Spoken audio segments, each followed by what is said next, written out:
Hello, traders. FX Pip Collector here. Today is Sunday, August 25th, and this is a recap of the top five videos from Friday. And on Friday, the Euro US dollar came in number one, so we're going to do a quick recap on the 1 hour time frame.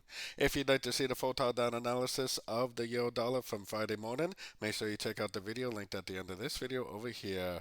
So, another wonderful day for trend traders as usual. I've really been trying to emphasize how important it is right now to be trading with the trend because we are in a wave 3 on the very, very high time frames. Wave 3s are supposed to be the biggest, strongest wave of a trend, so you definitely don't want to try to counter trend at wave 3, in my opinion.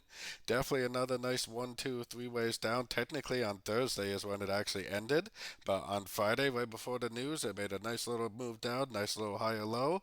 Another ABC correction, another impulsive move up, another entry to go along with the trend. I got my Fibonacci extension on here. I think this 1.1211 area is pretty important. I mean, if it does start to break to the downside, then you would put your Fibonacci retracement on here, and then you would observe to see if it makes another three-way pullback, another Fibonacci bounce to go long again for the continuation of the uptrend. Until the higher time frames tell me otherwise, I am definitely going to continue to look for longs at the end of 1, 2, 3 waves down, 1, 2, 3 waves down, 1, 2, 3 waves down, until the higher time frames say it's otherwise.